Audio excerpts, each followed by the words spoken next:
Hello everyone, I'm very glad that you're joining this story. Subscribe, like and comment. Enjoy the story, smile more often.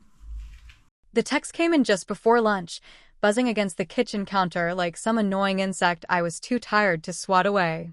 It was from my sister, Kelly, who never reached out unless she needed something or wanted to rub something in my face. I had half a mind to ignore it, but curiosity won out, as it tends to when old wounds itch. Family reunion next weekend. It read, short and clipped like she was doing me a favor by even inviting me. Hope you can make it. Maybe don't bring your girlfriend. She might feel out of place. I stood there for a long second, reading those two sentences over and over, letting them soak in like cheap wine on white carpet. It was not just the words, it was the tone underneath them, the heavy air of judgment wrapped in fake concern. Elena would feel out of place, sure, because apparently our family still thought it was 1985 and any woman not born 2 towns over was somehow a threat to their delicate ecosystem of passive aggression. I tossed my phone down and stared out the window, watching a squirrel dart across the neighbor's lawn like he had somewhere better to be. Elena was in the living room, barefoot, her legs tucked under her as she flipped through some travel magazine, completely unaware that my blood was starting to simmer. She caught my eye and smiled, the kind of smile that could still knock the air out of my lungs, even after 2 years. I thought about the first time I introduced her to my friends, how a few of them had looked her up and down like she was an exotic animal at a petting zoo, and how I had brushed it off, thinking family would be different. Family would be better. Turns out, I was just another sucker betting against human nature. I picked up my phone again, thumbs hovering over the keys. Part of me wanted to fire back something cutting, something that would land like a slap across Kelly's perfectly curated suburban life. Instead, I just locked the screen and set it back down, feeling that old familiar tightness in my chest, the one that came from years of learning that sometimes family was just the people most skilled at making you feel small. You okay? Elena asked, setting the magazine aside and getting up to stretch, her black hair tumbling over one shoulder in a way that made me want to forget everything and just lose the afternoon with her. She came over and wrapped her arms around my waist, resting her head on my chest, and for a second I almost forgot what the hell I was stewing about. Almost. I kissed the top of her head and murmured, just family stuff, and felt her tense ever so slightly against me. She knew better than anyone what that meant. Elena's own family was a ghost town, a father who disappeared before she hit kindergarten, a mother who loved a bottle more than her daughter, and she had worked twice as hard to build a life out of nothing.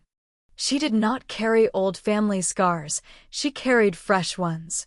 We stood there for a while, the silence stretching between us like a fragile bridge. I could hear the tick of the old wall clock, the low hum of the refrigerator, the distant sound of kids playing outside. Ordinary noises on an ordinary day, and yet here I was, stuck on a stupid text that had dug its claws into me. Have you ever felt like your own family secretly wanted you to stay small, just so they could feel big? Like every tiny success you scraped together was a personal insult to the carefully constructed stories they told themselves about who you were supposed to be? I did. I felt it like a weight pressing on my chest, like a scratch at the back of my throat I could not cough away. Do you want to go? Elena asked, voice soft but steady, like she already knew what my answer should be but wanted to give me space to find it myself.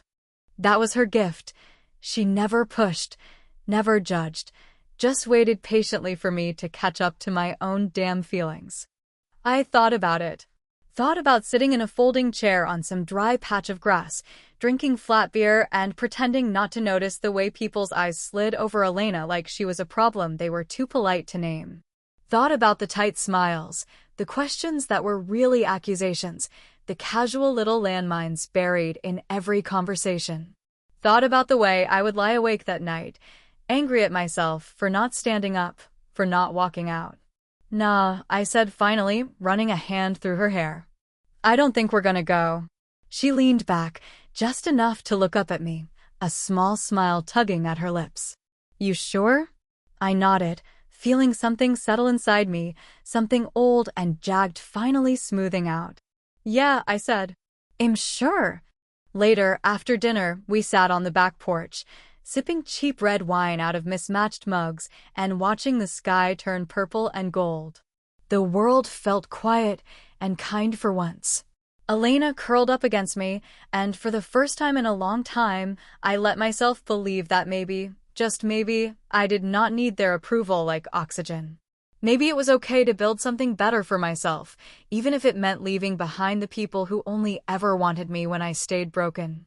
And somewhere deep down, a part of me, the stubborn, scrappy part they had never been able to kill, started to wonder if maybe, just maybe, life had a bigger middle finger in store for all of them than I ever could have dreamed.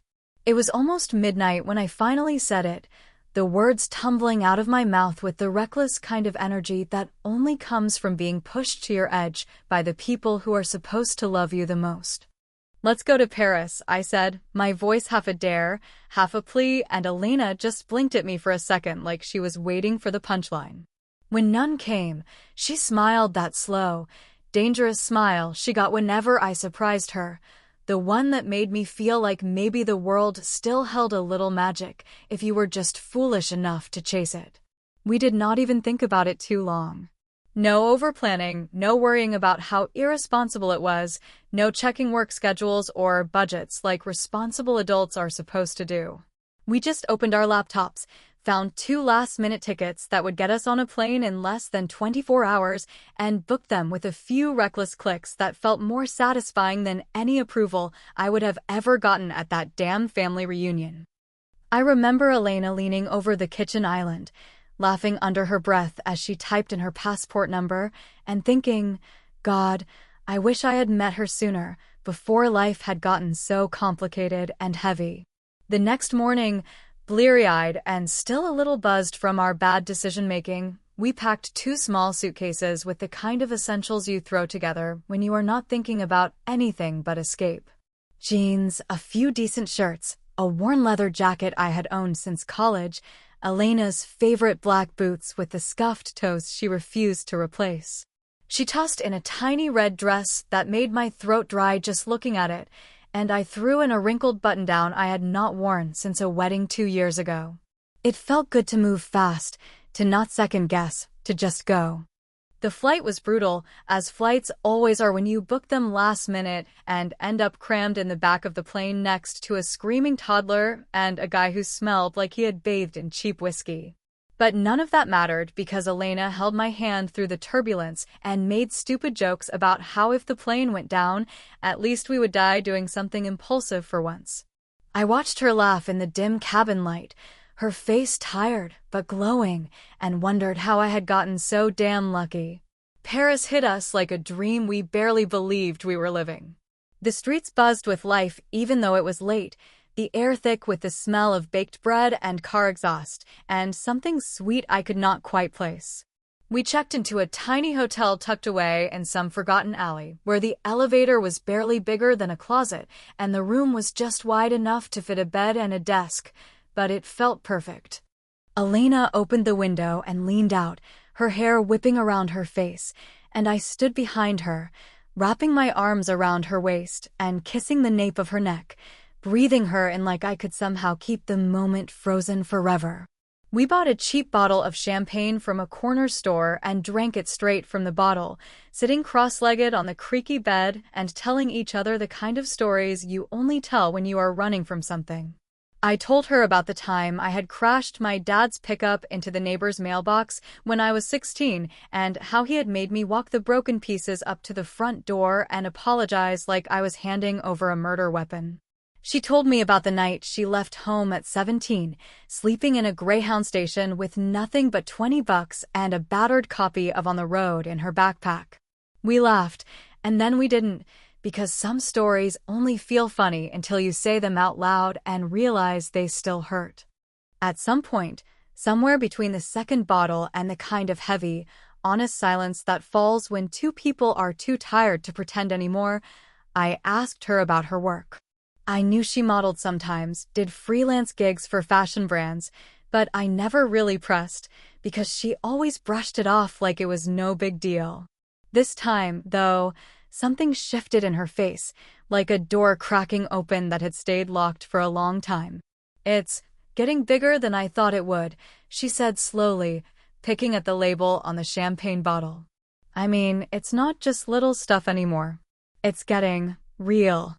I asked her what she meant, heart thudding a little harder in my chest, but before she could answer, her phone buzzed violently against the nightstand, rattling so hard it almost knocked over the empty glasses. Elena glanced at it, then stiffened, and that was when I knew it was serious.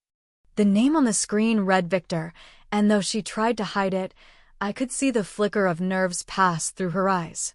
She hesitated for a second, the phone buzzing again, louder this time like it was demanding to be answered, and finally she grabbed it, shooting me a quick apologetic look before slipping into the tiny bathroom and closing the door behind her. I sat there on the bed, staring at the cracked ceiling, listening to the faint murmur of her voice through the thin walls, feeling something stir in my gut that was part pride, part fear, and part something I could not name yet. I did not know who Victor was or what he wanted, but I had the sinking feeling that whatever was about to happen, it was going to be bigger than either of us had bargained for. And for the first time since we booked those reckless plane tickets, I wondered if maybe running away from home was not enough, if the whole damn world was getting ready to find you anyway. I sat on the edge of the tiny bed, feeling every rusty spring groaning underneath me like the damn thing might collapse if I even breathed too hard, and stared at the closed bathroom door where Elena had disappeared to take that call. Her voice floated through in bits and pieces, muffled by the cheap wood and paper-thin walls, and I could not make out much except for the urgency in her tone, the way her sentences started fast and ended in sharp little stops, like she was walking a tightrope made of words.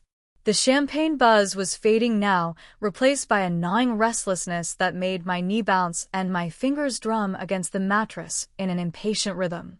I stared around the tiny room, the faded wallpaper peeling at the corners, the tiny TV mounted crookedly on the wall, the cracked mirror reflecting the shape of a man who looked way more tired than he had any right to be. I tried to be cool about it, tried to tell myself that this was probably nothing, maybe just some scheduling thing or a missed gig or someone offering her another small-time photo shoot. But deep down, something gnawed at me, a feeling that we had just stumbled across a line we were not going to be able to uncross. The door finally creaked open and Elena stepped out, her face tight with a weird mix of excitement and terror, like she had just seen a glimpse of the future and was not sure if she wanted to run toward it or away from it. She clutched her phone in one hand like it might explode if she let go, and for a second she just stood there, looking at me like she was trying to figure out how to start a sentence she was not sure I was ready to hear. I patted the bed next to me, trying to keep my voice steady when I said, "Well, what's going on?" She sat down slowly, smoothing the wrinkled hem of her dress with trembling fingers, and let out a breath that seemed to carry the weight of a lifetime. "That was Victor," she said, voice low and careful, as if saying it too loud might shatter something fragile between us. "You remember the shoot I did last month? The one I said was just for a catalog?" I nodded, even though the memory was vague, lost somewhere between late work nights and lazy Sunday mornings. Elena did a lot of gigs like that, or at least I had thought she did, the kind of freelance modeling jobs that paid the bills but never seemed to add up to anything bigger than a few pictures buried on some brand's website. She looked up at me then, her dark eyes burning with a kind of light I had never seen before, and said, "It wasn't just a catalog, Jack. It was a campaign. A big one. And they just decided to launch it next week.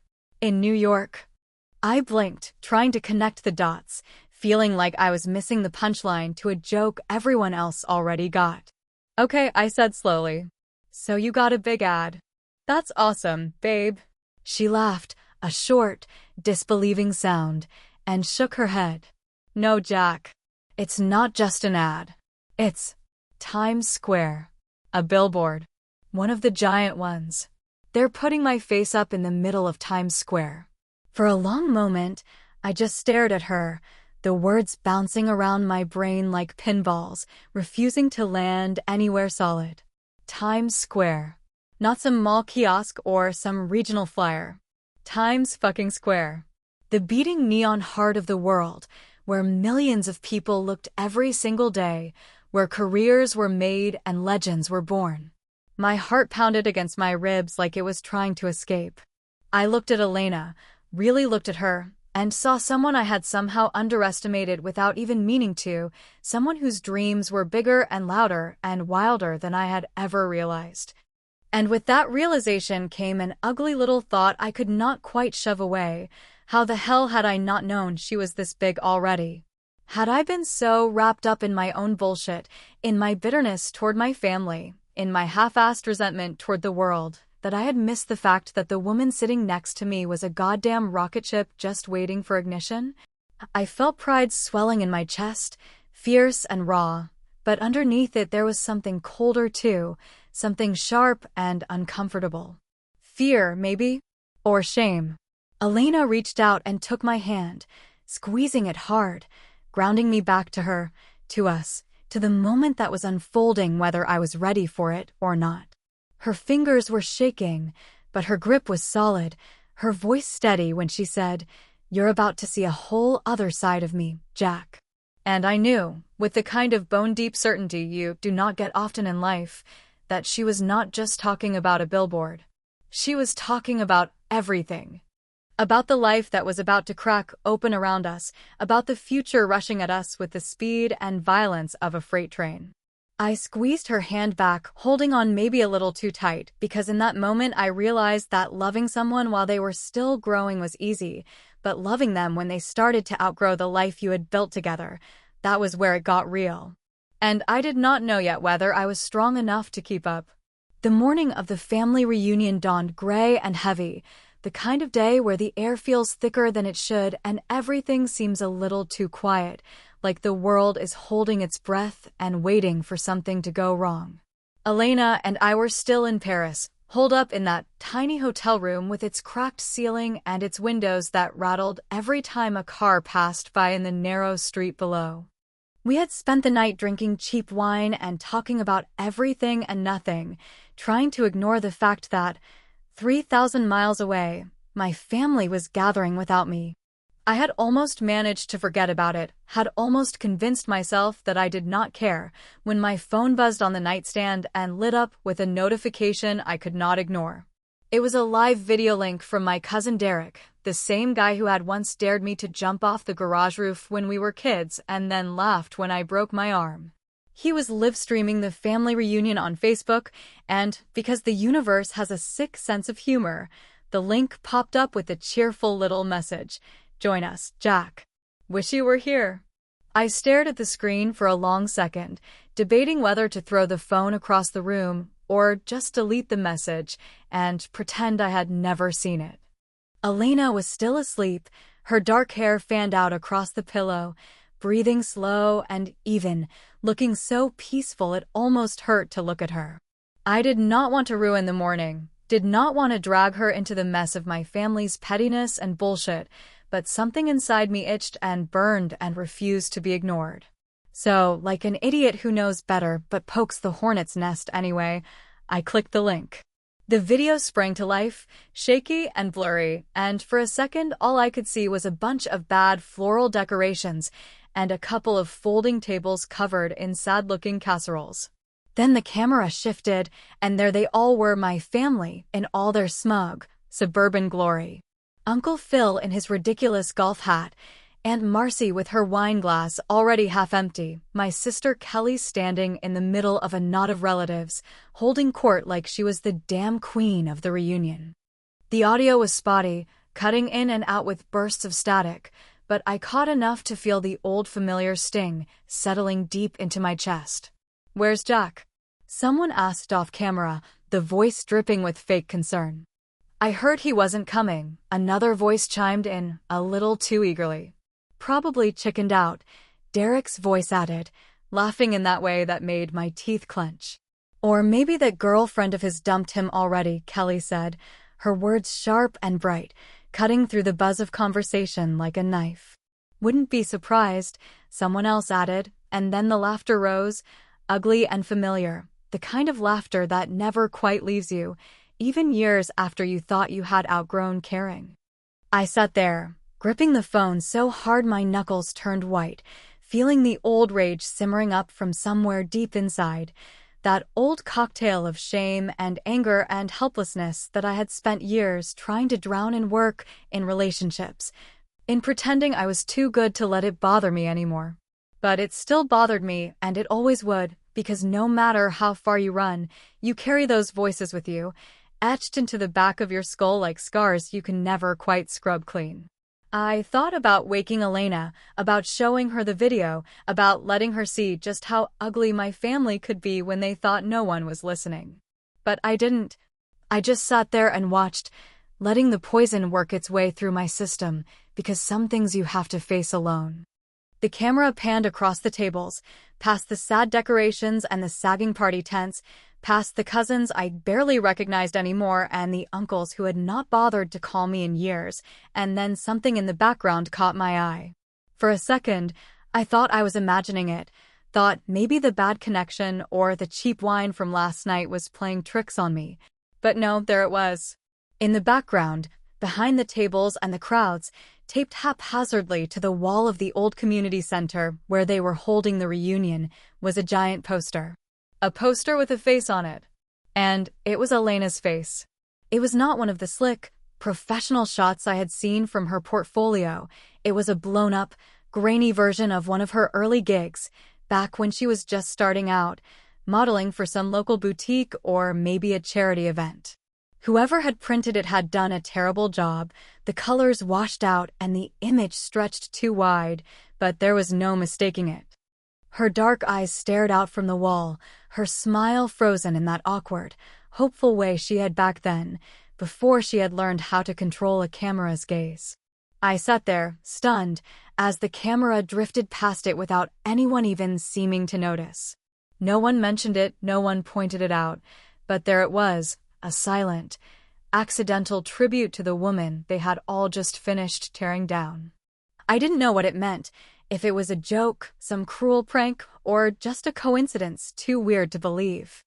I didn't know if someone had put it up on purpose to mock me, or if it was just some relic from a fundraiser they had reused without even thinking about it. But as I stared at that image, something inside me shifted, hard and final, like a door slamming shut. They could laugh, they could gossip, they could tear me down with every breath they took, but they could not erase the truth. Elena was bigger than them. Bigger than their small-town bitterness, bigger than their cheap shots and their empty victories. And she was about to show the whole damn world. We landed back in New York a little after 8 in the evening, that miserable dragging time where your brain is fried from travel, but the city outside the airport windows is still buzzing like it is daring you to stay awake. Elena was half asleep by the time we cleared customs, her head resting on my shoulder, her bag clutched loosely in her hand, and I felt this strange, gnawing mix of exhaustion and electricity humming under my skin. Neither of us said much as we grabbed a cab and headed into the city, letting the familiar chaos of traffic, honking horns, and flashing lights wash over us like a baptism we were too tired to resist. The cabbie was a chatty guy, one of those old-school New Yorkers who seemed to have a story about everything, but I barely heard a word he said. My mind was racing too fast, looping back to that moment at the family reunion, to that blurry, blown-up poster of Elena's face taped to the wall like some weird half-tribute, half-mockery. I had not told Elena about it yet, had not found the right words or the right moment, and some stubborn, protective part of me wanted to keep it from her, at least until the shine of tonight wore off. We were supposed to meet Victor, her manager, the next morning to go over the campaign details, to sit in some glossy boardroom somewhere and hear a bunch of overpaid suits congratulate themselves for discovering her like they had unearthed gold instead of just finally noticing what had been right in front of them all along. But tonight was supposed to be ours, quiet and low-key, a soft landing before the world exploded around us. At least that was the plan. Somewhere around 40th Street, traffic slammed to a dead stop, and our cabbie swore under his breath, Pounding the steering wheel like that was going to do anything against the tidal wave of yellow cabs, delivery trucks, and idiot tourists clogging the streets. Elena stirred, blinking sleepily, and I leaned over to kiss her temple, murmuring, "Almost home." She smiled at me, that slow, lazy smile that still made my chest ache, and then she turned her head toward the window and froze. "Jack," she said, her voice sharp enough to slice through the thick air inside the cab. "Jack, look." I turned my head, following her gaze, and for a second my brain just refused to process what I was seeing. It was like my eyes had short-circuited, trying to take in too much light, too much motion, too much everything at once. There, towering above us in the heart of Times Square, was a billboard so massive it seemed to swallow the sky. Bright, bold, impossible to miss. And there, at the center of it, was Elena. Not the grainy, blown-up picture from the family reunion. No, this was different. This was Elena as I had never seen her before. Fierce, radiant, powerful. Her dark eyes locked onto the camera with a kind of challenge, her mouth set in a knowing smile that dared the world to underestimate her. She was dressed in sleek black, her hair wild around her face, and the caption beneath her was simple, almost mocking in its elegance, "Own your power." I sat there, mouth half open, feeling the cab sway slightly under the weight of the realization slamming into me. This was not a small campaign. This was not some side project or a maybe if we're lucky kind of thing. This was it. This was arrival, writ large across the sky where nobody could ignore it. Elena was no longer the girl smiling awkwardly in the background of my life. She was the center stage, the headline, the main event. The cabbie whistled low under his breath, craning his neck to look up through the windshield. "Damn," he said, admiration heavy in his voice. "She's something, huh?" I managed a rough laugh, my throat too tight for anything else. "Yeah," I said. "She really is." We paid the guy and climbed out into the neon chaos, the heat of the city, wrapping around us in a suffocating embrace. People bustled past without noticing us, heads tilted back to gape at the billboard, phones already snapping photos and videos to be uploaded and forgotten in 1,000 different feeds. Elena stood there for a second, just staring up at herself, her hand slipping into mine, squeezing so tight it almost hurt. "You did this," I said, my voice barely a whisper against the roar of the city. She shook her head, eyes never leaving the billboard. "We did this," she said. "You believed in me when no one else even knew I existed." I wanted to tell her that it was all her, that no amount of love or belief could create that kind of fire from nothing, but the words stuck in my throat. Instead, I just pulled her into a hug right there in the middle of the sidewalk, holding on like I could somehow keep this moment frozen forever. And then my phone started buzzing in my pocket, so hard and so persistent that I finally pulled away, fumbling it out with a grimace. It was lighting up like a damn Christmas tree. Texts, missed calls, voicemails. A flood of messages pouring in from every corner of the family tree, cousins I had not spoken to in years, aunts and uncles who had forgotten my birthday for the last decade, even Kelly, who was apparently not too busy being the queen of passive aggression to suddenly find her phone. The messages were all some variation of the same theme. "Wow, man, just saw Times Square. So proud of you guys. Can we meet up soon? Drinks on me. Tell Elena she looks amazing. We always knew she had it." Always knew she had it. The sheer gall of it almost made me laugh out loud, right there on the street. Always knew. These were the same people who had whispered about her being a gold digger, who had warned me she was out of place, who had bet good money that we would crash and burn before we even left the runway. And now that she was 10 stories tall and glowing in the middle of the city, now they wanted a piece of it. I stood there for a long second, letting the anger simmer low and steady in my gut, and then another notification popped up, a group text invite, titled Mercer Family Celebration, with a smiling emoji at the end like we were all just one big happy bunch. The message was simple, too simple, like a cheap apology wrapped in confetti. "Would love to celebrate with you both. Family's proud. I stared at the screen, my thumb hovering over the accept button, feeling that old tug-of-war between the part of me that still craved their approval and the part that knew better, the part that had watched them tear me down my whole damn life. Next to me, Elena squeezed my hand again, grounding me back in the present, in the truth. The billboard still shone down on us, burning so bright it made my eyes water. And for the first time, I realized I did not need their celebration, their hollow congratulations, or their sudden, suspicious warmth. I had already won. It was strange how quickly everything flipped, how the same voices that used to whisper behind our backs now rang out in fake celebration, loud and desperate like they were trying to drown out their own shame. 1 week after that night in Times Square, I found myself and Elena being paraded around like the second coming of royalty, suddenly worthy of attention. Suddenly a source of pride for the same family that had barely been able to choke out an obligatory hello before. The invitations started pouring in almost immediately, one after another, from people who had never so much as liked a single one of my Facebook posts before. Aunt Marcy wanted us to come to her 4th of July barbecue. Cousin Derek was planning some half-assed family brunch just for the cool kids, whatever the hell that was supposed to mean. Kelly, my sister, texted me 3 times in 2 days with suggestions for fun nights out, complete with heart emojis like we were teenage besties and not 2 adults who could barely sit in the same room without one of us wanting to throw a drink. At first, I ignored most of it, chalking it up to the usual family desperation for relevance, but Elena, being the better person she always somehow managed to be, suggested maybe we should accept at least one invitation, just to clear the air. I knew what she meant. She thought that maybe, if they saw her, really saw her, beyond the billboards and the flashing cameras, maybe they would see the girl I fell in love with. The one who read too much poetry and danced barefoot in the kitchen when she thought no one was watching. The one who kept spare change in every pocket just in case she ran into someone who needed it more than she did. I wanted to believe that was possible. I wanted to believe people could change.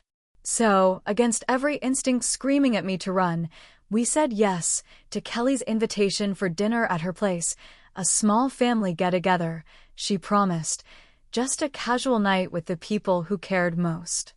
The night of the dinner, I pulled on a decent shirt and a clean pair of jeans, feeling like a fool dressing up for a circus, where I was the main attraction. Elena wore a soft blue dress that floated around her like smoke, and she looked so stunning standing in our hallway that for a minute I forgot about everything else, forgot about the old wounds and the fake smiles waiting for us across town. "You sure about this?" I asked her, one hand on the doorknob, the other slipping into hers. "No," she said, smiling that crooked smile that always broke me apart and stitched me back together in the same breath. "But let's do it anyway." Kelly's house was a postcard of suburban perfection, the kind of place that smelled like lemon cleaner and expensive candles, with gleaming hardwood floors you were scared to walk on and furniture that looked like no one had ever actually sat in it. She answered the door with a shriek of delight so loud it made me flinch, throwing her arms around me like we were long-lost siblings instead of the people who had not spoken outside of mandatory holidays for months. "Jack. Elena. Oh my God, you two are just amazing," she gushed, pulling us inside with a force that felt more like a trap than a welcome. "Everyone's dying to see you."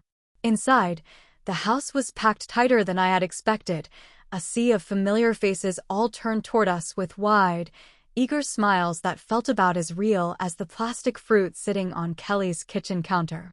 Uncle Phil clapped me on the back so hard I nearly dropped my keys, booming about how proud he was.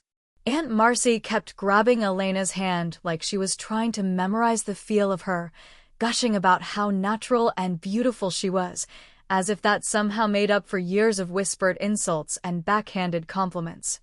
Everywhere we turned, there was another smiling face, another too-sweet voice dripping with rehearsed admiration. "You've made it, Jack." One cousin cheered, holding up his beer like a toast. "You had it in you, man. It's about time someone from this family made it big." Someone else chimed in, laughing like it was all one big joke we were supposed to be in on now. I stood there, Elena's hand in mine, feeling like I had been dropped into some alternate universe where I was suddenly the golden child, the prodigal son, the man who had finally done something worthy of their hollow praise. Part of me wanted to bask in it, to let the years of resentment melt away under the warm glow of their attention. Part of me wanted to slam my fist into the nearest wall and tell them all to go to hell. Elena handled it better than I did, smiling and nodding and asking questions, charming everyone without even trying, making them believe, at least for a little while, that they had always been on our side. She was a master at it, wearing kindness like armor, deflecting every clumsy compliment and awkward question with a grace I knew I could never match. But then came the moment that shattered whatever fragile peace we had managed to build. We were standing in the living room, trapped between a group of aunts and uncles regaling us with stories about family vacations we had never been invited to, when Kelly sauntered over with a glass of white wine in her hand and that fake sweet smile plastered across her face. "So, Elena," she said, her voice loud enough to quiet the nearby conversations, "what's it like to finally be, taken seriously? Must be nice after, well, everything." The room went still, like someone had sucked all the air out of it. I felt Elena stiffen beside me, felt the sharp intake of her breath, and before I could even process it, Kelly laughed and added, considering where you started. It was dressed up in sugar and wine, but there it was, plain and brutal underneath, the reminder that they all still saw her the way they always had, as something temporary, something lesser. Something not quite good enough until the whole damn world told them otherwise. Elena smiled, tight and controlled, and said something polite, something I did not even register because all I could hear was the roar of my own heartbeat in my ears. I squeezed her hand so hard, she finally turned to look at me, her eyes clear and calm in a way that broke my heart a little. Later, I would wonder why I had not said something right then, why I had not stood up and called them all out for what they were, why I had let the moment pass like a coward. But in that moment, standing in that beautiful, sterile house full of beautiful, sterile people, I realized the truth. They would never really love us. They just loved the idea of us. Dinner was served with all the mechanical precision of a family who had practiced looking perfect for so long they had forgotten how to be anything else. Kelly's dining room table stretched the length of the room, gleaming under the cheap chandelier she had bought on clearance, but bragged about like it was hand-cut crystal, and every place was set like a magazine spread, polished forks, spotless wine glasses, candles flickering at perfect intervals.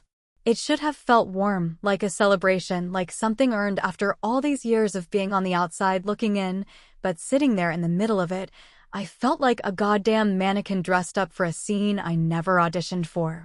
The chatter was nonstop, loud and cloying, bouncing around the room like rubber balls fired from a machine.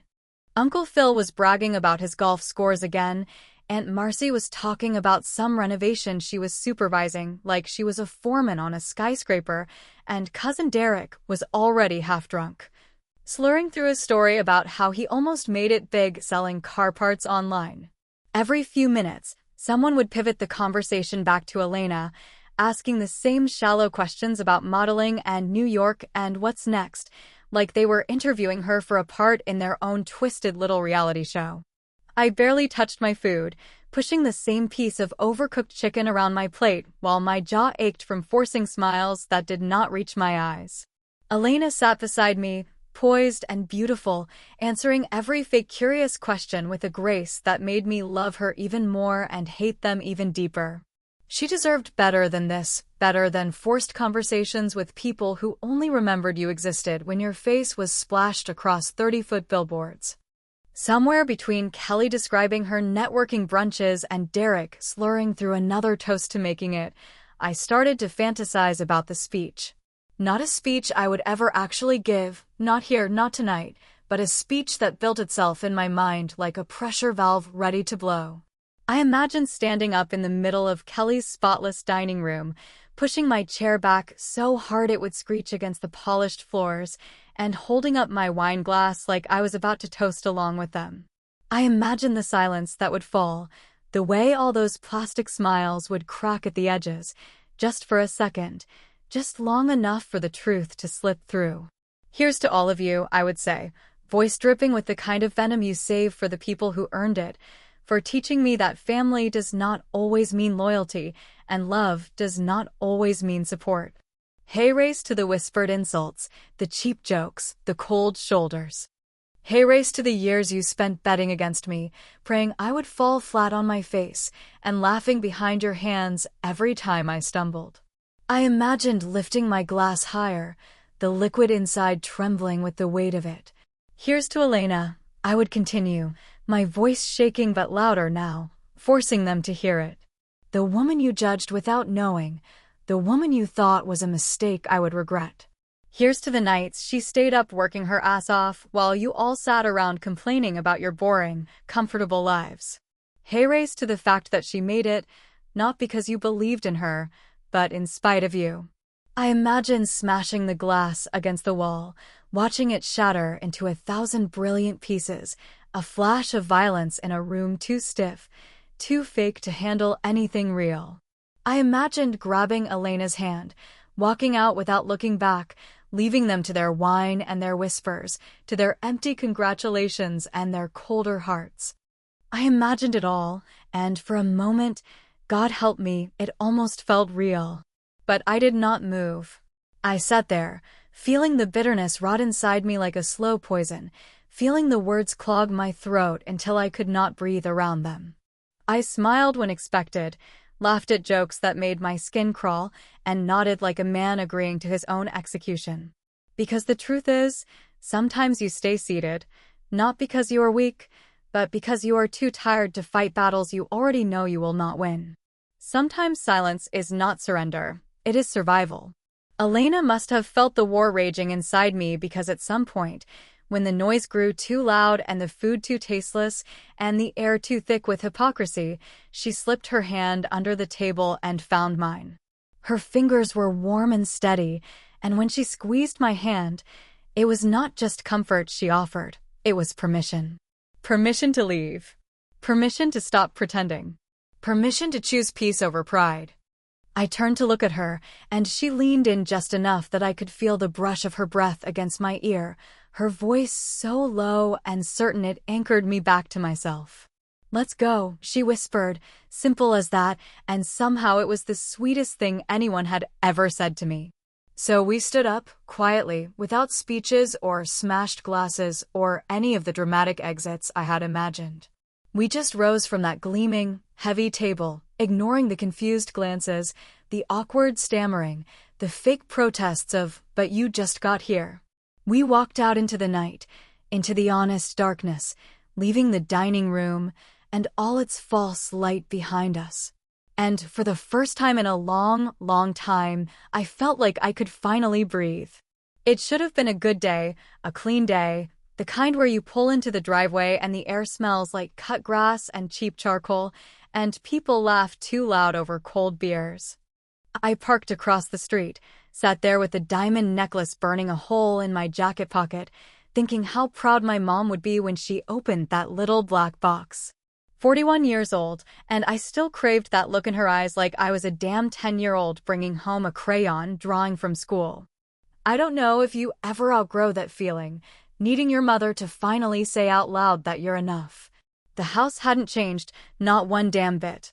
Same peeling white paint, same crooked mailbox with the little plastic eagle still hanging on for dear life. Inside, the living room buzzed with chatter and the clink of cheap wine glasses. Cousins, aunts, neighbors who never had the decency to mind their own business, they were all there, piling plates high with food, talking about weather, politics, grandchildren, divorces, and Lord knows what else. And there she was, in the middle of it all, my mother, Margaret Carter, turning 60 years old and wearing the same blue floral dress she wore to my high school graduation. I made my way through the crowd, forcing smiles, slapping backs, and finally stood in front of her, clearing my throat like a jackass. "Happy birthday, Mom," I said, pulling out the tiny box like it weighed 100 pounds. She looked up at me, her face breaking into a soft smile that did something painful inside my chest. She reached out, hands trembling a little, and opened the box. The diamond necklace caught the overhead light, throwing little rainbows onto the walls, and the whole room leaned in, murmuring in approval. It was not just expensive, it was meaningful, at least to me. It meant all those nights I worked late, all those birthdays I missed, all the blood and sweat poured into something real. Then Ben cleared his throat behind me, holding something wrapped in brown paper and twine, looking like some damn farmer delivering eggs. "This is from me," he said, his voice soft but sure. Mom smiled even wider and took it from him, carefully unwrapping it like it was some sacred thing.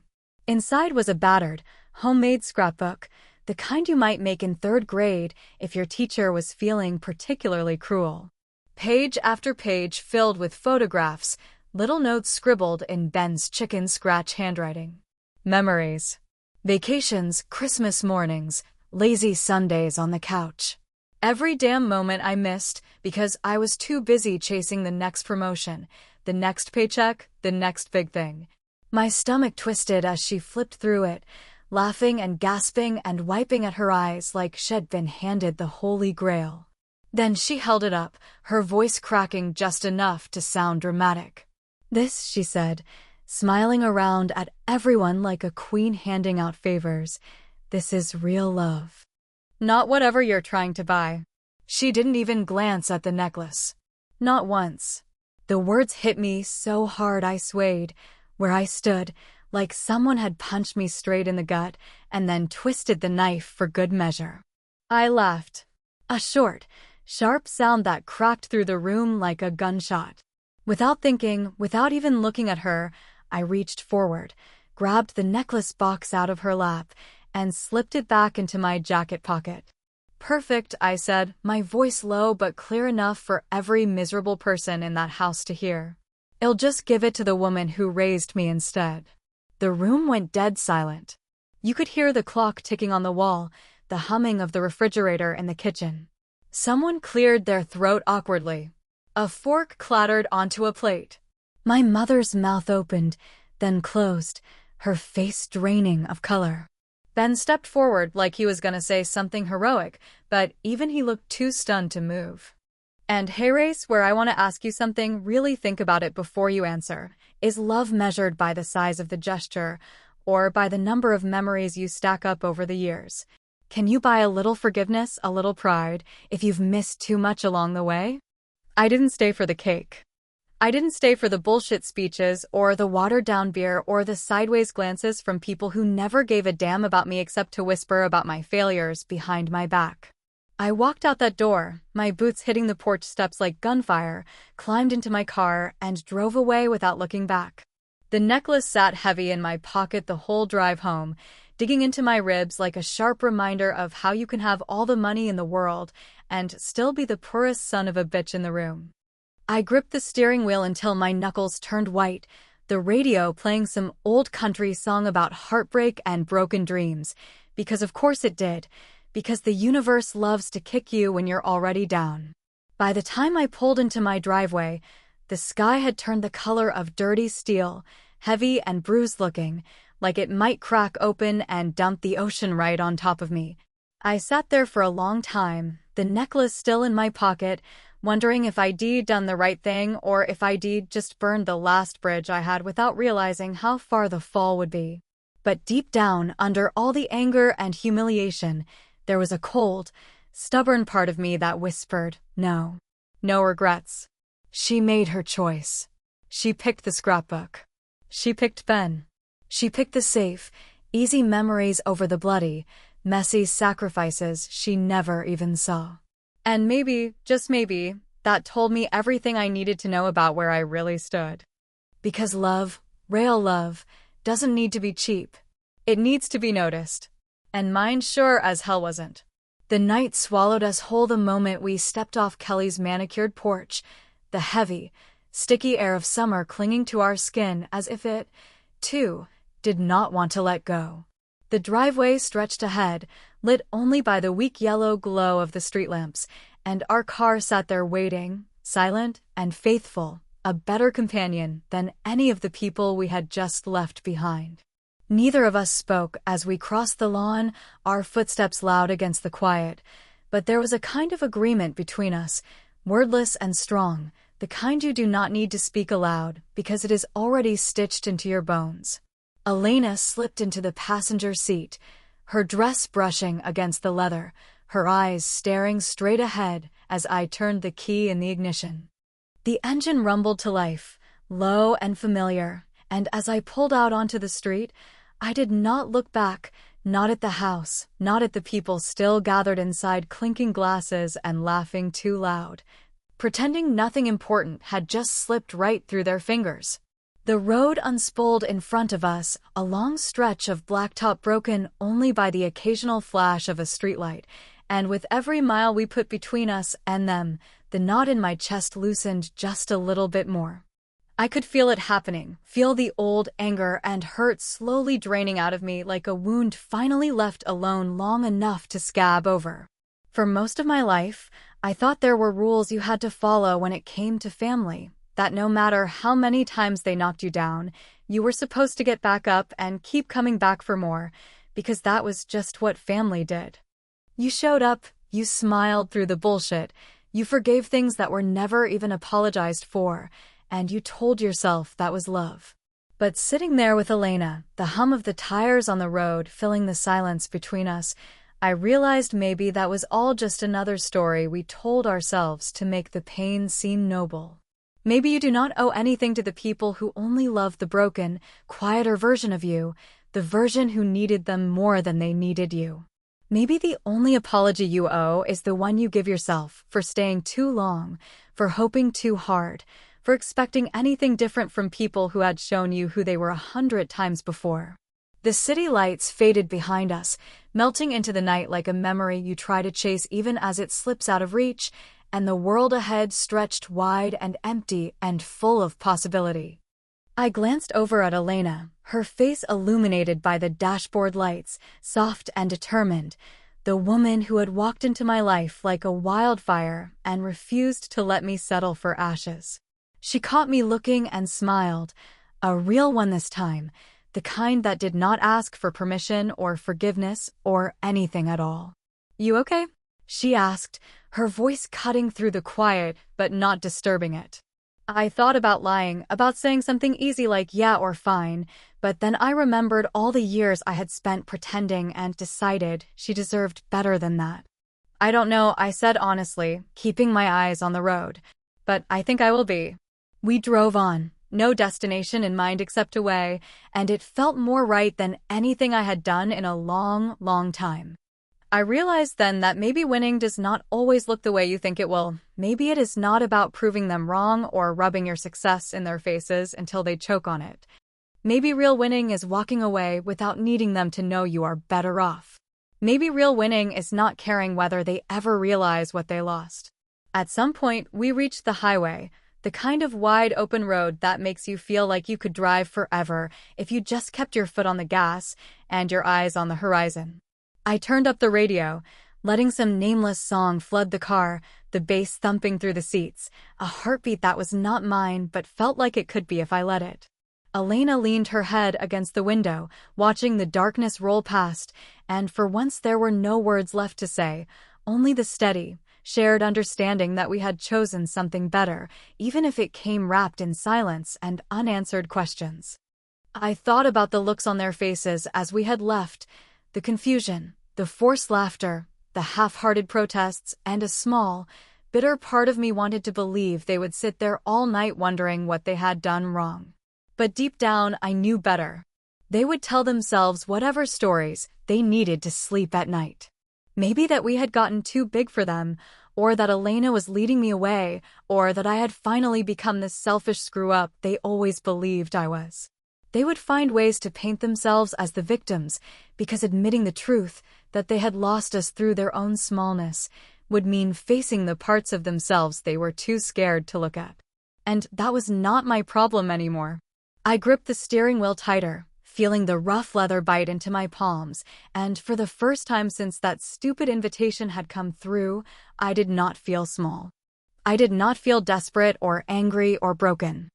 I felt free, and it was a feeling so unfamiliar that it scared me a little.